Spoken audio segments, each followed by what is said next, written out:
Bonjour, alors voilà, c'est parti, au chapitre 11 du livre des Nombres, le peuple monte enfin en terre de la promesse, et normalement, si on était dans un film péplum, on aurait une grande musique orchestrale, un grand zoom panoramique avec le peuple qui part au loin vers la liberté, laissant imaginer au spectateur que, ça y est, une humanité nouvelle est née dans un monde meilleur, taratata, zim, boum, badaboum, etc., etc.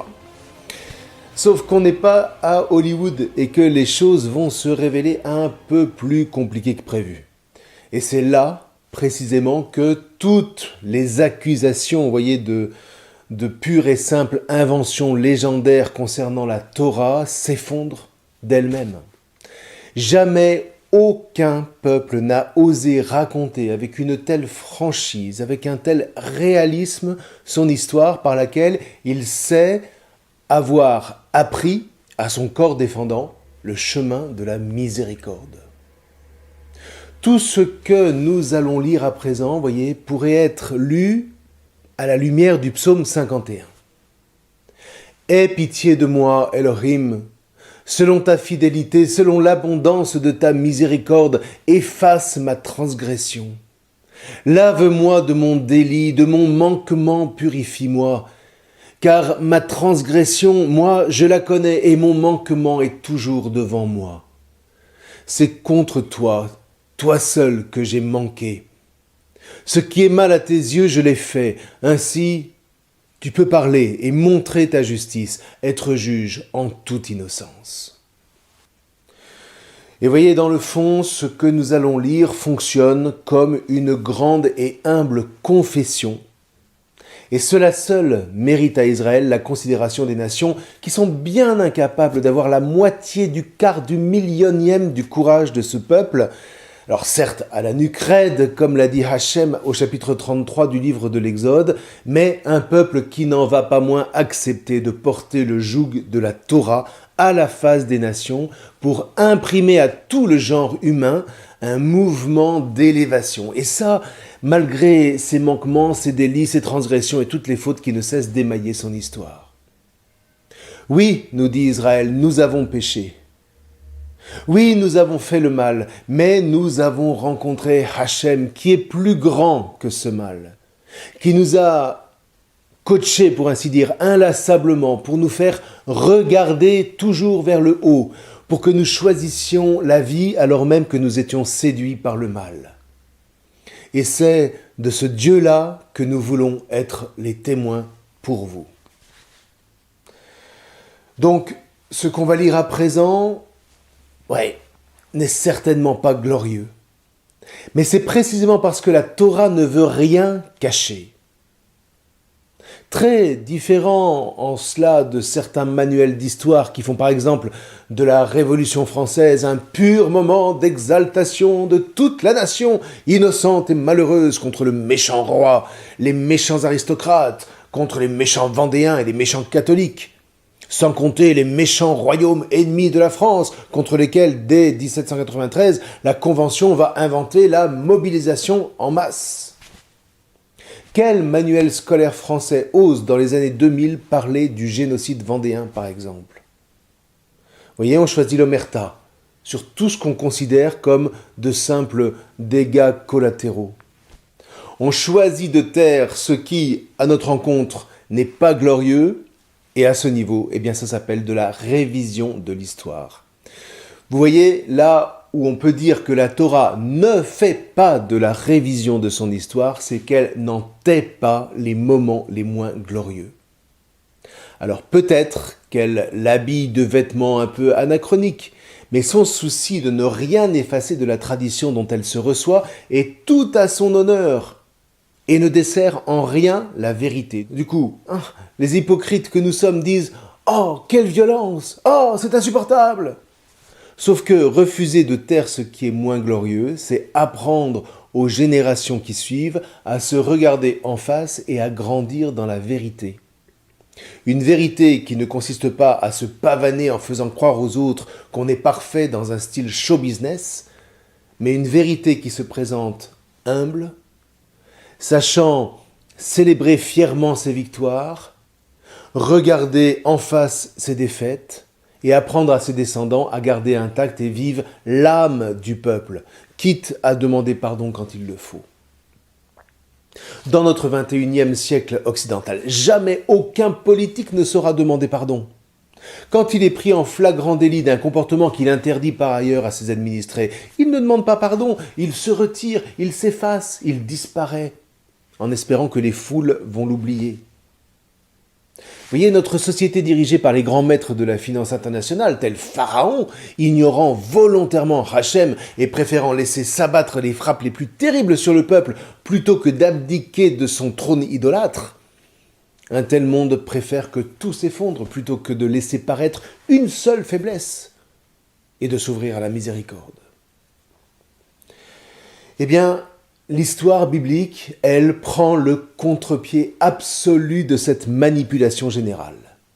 C'est ce qui fait qu'on va entendre parler d'anathème, de guerre, mais aussi de révolte du peuple contre Hachem et Moïse, son serviteur, etc., etc.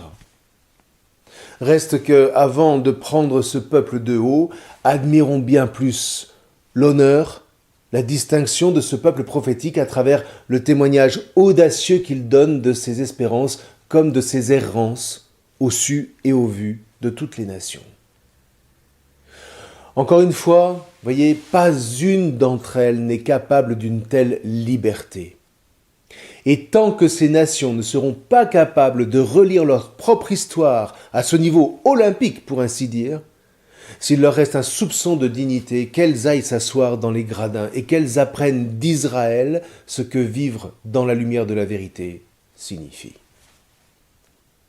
Cela dit, si nous sommes prêts, en revanche, à prendre la route avec le peuple élu, et c'est ce qui définit proprement la vocation chrétienne, alors, au milieu de tout ce qu'il va nous raconter, de ce qu'il perçoit de son histoire, nous aurons des chances de trouver à notre tour le courage de vivre dans cette lumière du Christ rédempteur qu'Israël a finalement engendré lorsque les temps furent accomplis.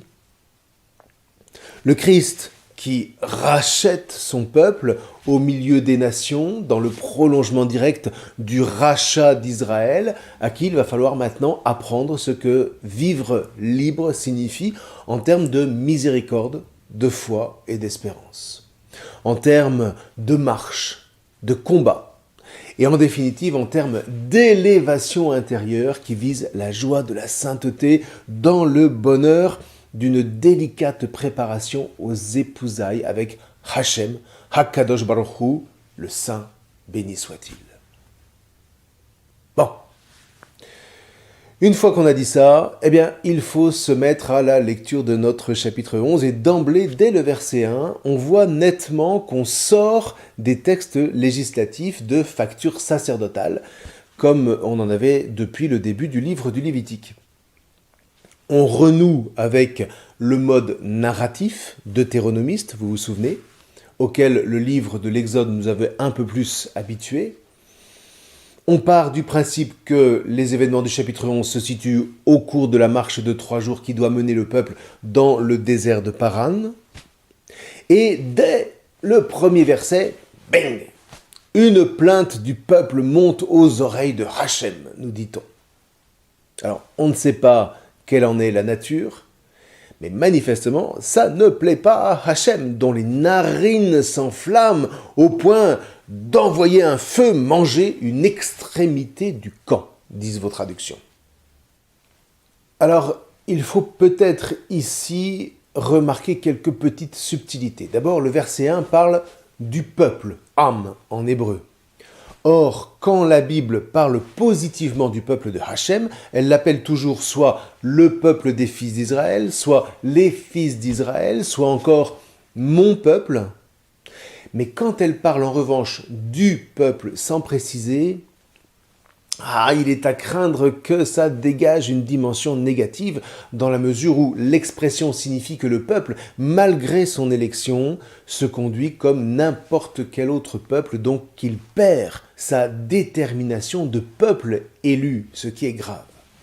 Donc là, rien qu'en entendant le peuple élevait une plainte, on se dit que ça n'est pas bon du tout. D'autre part, voilà que le feu de Hachem mange l'extrémité du camp. Qu'est-ce que ça veut dire? Bien, pas grand-chose si on entend le mot katsé, extrémité, spatialement. Il faut l'entendre en réalité qualitativement, c'est-à-dire que le feu de Hachem mange non pas les extrémités, mais les extrêmes. C'est-à-dire ceux qui ont en réalité fomenté la révolte. D'ailleurs, Katsin, qui vient de la même racine que Katsé, désigne en hébreu le capitaine ou le chef. Deux mots d'ailleurs de même racine en latin, caput. Ce qui veut dire qu'en définitive, ce sont les chefs de la révolte que le feu de Hachem a mangé.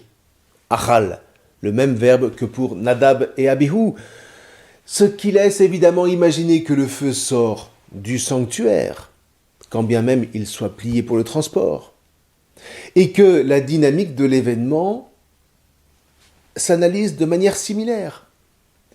Ces chefs de révolte se sont crus libres jusqu'à pouvoir se révolter contre Hachem, c'est-à-dire qu'ils se sont crus des dieux, qui pouvaient dicter à Hachem qui il devait être au regard du peuple. On pourrait parler de ces chefs comme de populistes. Vous voulez goûter la liberté divine? Eh bien, la voilà, révoltons-nous. Sauf que la liberté divine, quand on n'y est pas prêt, mais c'est un feu qui mange, c'est un feu dévorant, comme on dit. Et quand on appartient au peuple des fils d'Israël, le cadre de l'alliance qui mène à la vie est clair. La liberté ne s'acquiert que dans la communion avec Hachem. C'est très fort parce que ça veut dire que c'est contre cette communion que les chefs ont fomenté la révolte.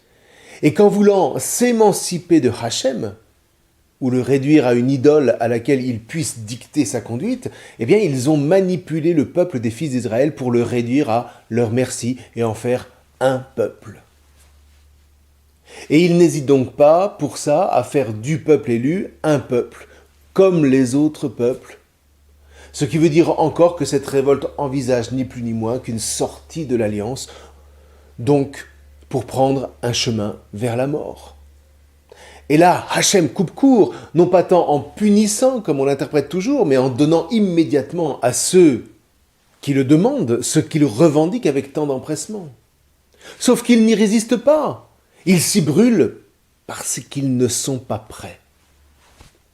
Du coup, n'ayant plus de chef, le peuple crie vers qui? Mais vers Moïse. Ah voilà! Heureusement qu'il y a encore Moïse qui est le véritable chef, le seul qui sache intercéder. D'ailleurs, c'est à ça qu'on reconnaît les vrais chefs. Les autres ne roulent que pour eux-mêmes. Et là, à partir du moment où Moïse intercède, le feu s'enfonce, si on veut traduire vraiment le verbe shaka, c'est-à-dire qu'il est comme absorbé par la terre, d'où le nom du lieu, Tebe'era, de la racine ba'ar qui signifie brûler. Pour vous faire une idée, si vous voulez imaginer, pensez à un effet spécial façon Indiana Jones dans Les Aventuriers de l'Arche perdue. Alors, qu'est-ce que tout ça veut dire en définitive? Plusieurs choses. D'une part, vous allez voir que jusqu'à la fin du livre, on n'aura en gros qu'une suite de révoltes circonstanciées dont les premiers versets du chapitre 11 livrent la trame, toujours la même. On se révolte, Hachem se met en colère, Moïse intercède et tout rentre dans l'ordre. C'est là que la dimension charnelle de cette histoire est tellement poignante. Vous voyez, on nous dit que les fils d'Israël ne sont pas des anges. Ce sont des hommes, ce sont des femmes, des enfants, comme vous, comme moi, qui ne sont pas méchants, mais qui ne comprennent pas les enjeux de l'élection. De la même manière, pour ainsi dire, que les apôtres qui suivront Jésus ne comprendront rien de sa personne ni de son message avant la résurrection et l'effusion de l'Esprit Saint. C'est difficile d'être le peuple élu. C'est un fardeau avant d'être un privilège, au sens où c'est exigeant. Voyez, le rêve de tous nos politiques nationaux et internationaux aujourd'hui, c'est de faire peser sur les autres les effets de leurs décisions esclavagistes. Alors que la Torah, elle, impose tout au contraire que les chefs du peuple soient les premiers à travailler sur eux-mêmes pour s'élever vers Hachem, c'est-à-dire s'offrir en premier et entraîner à leur suite le peuple qui leur est confié, toujours par Hachem. Or, c'est précisément en ce sens que Paul parlera du Christ Jésus comme du chef de l'Église. Il s'est élevé le premier pour attirer derrière lui tous les hommes qui mettront en lui leur foi. Et le mari comme chef de son épouse, à l'image du Christ. Mais c'est dans le même sens. Il travaille sur lui-même en premier, c'est son exigence de par la foi en Christ à qui il est configuré dans la grâce du mariage. La qualité de chef n'est donc en rien un privilège. Alors maintenant, vous enlevez la nature sacramentelle du mariage pour en faire une institution purement laïque et civile. Et là, mais comme il n'y a plus de modèle, c'est la débandade. Alors les maris restent des chefs, mais ce sont de petits chefs. Et là, ça donne de l'eau au moulin de Pierre Bourdieu, ce sociologue communiste qui a commis son best-seller international en 1998, La domination masculine. Toujours est-il que c'est précisément vis-à-vis de cette exigence de l'alliance que le peuple, détourné et manipulé par les petits chefs, qui ne marchent pas devant, qui ne sont en rien des modèles parce qu'ils cherchent à pervertir l'alliance à leur profit, le peuple manipulé donc ne peut pas s'empêcher de rechigner, de murmurer, de critiquer, de jalouser, et tout ce que vous pouvez imaginer. Comme quoi, vous voyez, les ressorts des peuples n'ont pas beaucoup changé depuis 3000 ans. De sorte qu'à chaque fois, il mériterait une bonne raclée. Mais Moïse, le vrai chef, lui que Hachem a d'abord fait travailler sur lui-même jusqu'à devenir l'homme le plus humble que la terre ait porté, comme on va l'entendre dans pas longtemps, Moïse donc intercède. Comme pour nous dire que si Hachem aime vraiment son peuple inconditionnellement, ça ne signifie pas qu'il soit une sorte de divine guimauve. Il y a des émotions en Hachem, mais oui. Et la colère en fait partie, comme la joie, la tristesse, etc. Alors que faire ? Eh bien, vous voyez, quand on connaît un peu le fonctionnement des émotions, on sait une chose. C'est que pour dépasser une émotion, pour ne pas la laisser nous envahir et déborder, il faut pouvoir la partager. Eh bien ici, c'est un peu ça. Qui entendra la colère de Hachem pour qu'elle ne déborde pas ? Qui écoutera Hachem ? Moïse. Et dans tout le reste du livre, c'est cette figure de Moïse, intercesseur, qu'il faudra voir et qui est la marque propre de l'alliance. Une écoute mutuelle qui mène à la rencontre nuptiale. Dit autrement, Moïse n'est plus tant désormais celui qui fait sortir d'Égypte, il n'est plus tant celui qui érige le Mishkan et le sacerdoce. Désormais, une fois que tout est en place, il poursuit la libération sur un autre mode, c'est-à-dire qu'il intercède pour un peuple qui a du mal à porter le joug de la Torah. Il souffre avec son peuple. Il ressent les émotions du peuple et en même temps, il perçoit les émotions de Hachem. Et c'est cette empathie unique qui fait de Moïse l'intermédiaire incontournable entre les deux parties, en même temps qu'elle en fait le témoin de la miséricorde de Hachem. Dit encore autrement, la miséricorde de Hachem ne consiste pas en une simple éponge qu'il passerait sur la tâche des fautes pour les effacer. C'est parce que, dans le cadre de l'alliance, Hachem trouve une âme avec qui partager son émotion, qu'il se donne la possibilité de renoncer volontairement à mettre à exécution une sanction pourtant méritée. Alors je sais que ça paraît étrange de dire des choses comme ça, et pourtant, si Hachem prend sur lui, et pardonnez-moi de parler ainsi de Dieu, mais on n'est pas ici en train de parler philosophie. L'impassibilité divine, ça va peut-être pour la cause première d'Aristote ou pour la théodicée de Leibniz, et autres intellectuels de haut vol, mais dans la Bible, Hachem, qu'on le veuille ou non, il est charnel. Il a des émotions. D'ailleurs, essayez de conjuguer amour et impassibilité. Vous m'en direz des nouvelles, même en Dieu. Vous voyez, le Dieu impassible, c'est le Dieu des intellos. C'est un produit de la raison toujours séduite par les idées, les fameuses idées de Platon, l'idée du beau, l'idée du vrai, etc., etc. Le Dieu de la révélation, lui, n'est pas la réalisation des idées platoniciennes. Hachem, aussi paradoxal que ça puisse paraître, est un Dieu charnel. Tant qu'on n'a pas compris ça, on n'avance pas.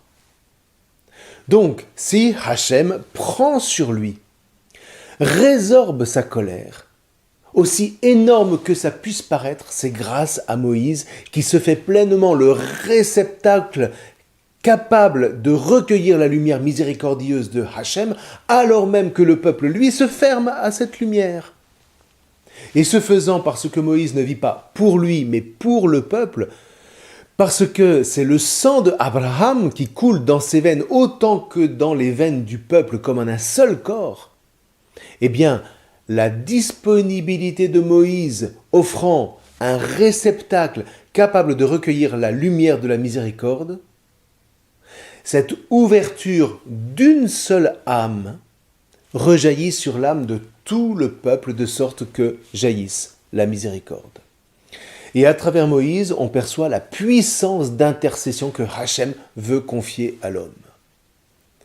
On avait déjà ça avec l'intercession de Abraham au chapitre 19 de la Genèse. Comme quoi, vous voyez, d'une part, dans la dynamique de l'Alliance, le genre humain représenté à ce stade par les fils d'Israël n'est absolument pas un simple faire-valoir de Dieu, mais bien un allié à part entière, au sens fort, d'où alliance. Alors je ne sais pas si vous le sentez, mais vous multipliez ça à l'infini. Et ce positionnement de Moïse fait de lui une figure absolument unique du Christ à venir en la personne de Jésus, dans une interprétation chrétienne, s'entend. Jésus, le Fils éternel, uni de manière unique au Père éternel, fait de sa nature humaine qu'il a épousée un réceptacle à jamais ouvert à la volonté du Père, et dont la seule offrande sur la croix suffira pour rejaillir en miséricorde, non plus seulement sur tout le peuple des fils d'Israël, mais cette fois sur tous les hommes qui mettent en Jésus leur foi, ou à tout le moins ceux qu'habite la quête de la charité véritable, comme le montre le chapitre 25 de l'Évangile selon saint Matthieu. Là, vous voyez, il faudrait aller relire par exemple le chapitre 12 de l'Épître aux Hébreux. Ainsi donc, nous aussi, entourés de cette immense nuée de témoins et débarrassés de tout ce qui nous alourdit, en particulier du péché qui nous entrave si bien, courons avec endurance l'épreuve qui nous est proposée, les yeux fixés sur Jésus qui est à l'origine et au terme de la foi. Renonçant à la joie qui lui était proposée, il a enduré la croix en méprisant la honte de ce supplice, et il siège à la droite du trône de Dieu. Méditez l'exemple de celui qui a enduré de la part des pécheurs une telle hostilité, et vous ne serez pas accablés par le découragement. Tout est dit. Et dans cette dynamique de la miséricorde acquise pour tous dans l'obéissance sans faille du Christ à Hachem, la purification ainsi obtenue du genre humain lui permet de suivre son chef dans l'offrande de soi pour célébrer enfin les noces éternelles de l'agneau. Mais bon, allez, c'est vrai que ça n'est pas si simple et franchement j'espère ne pas vous avoir trop perdu en route pendant cette vidéo. En tous les cas, voilà pour le début de ce chapitre à côté duquel il ne fallait pas passer. En tout cas, nous voilà avertis. La suite promet pas mal de rebondissements, comme quoi rien n'est jamais simple. Mais bon, nous verrons ça la prochaine fois. Je vous remercie.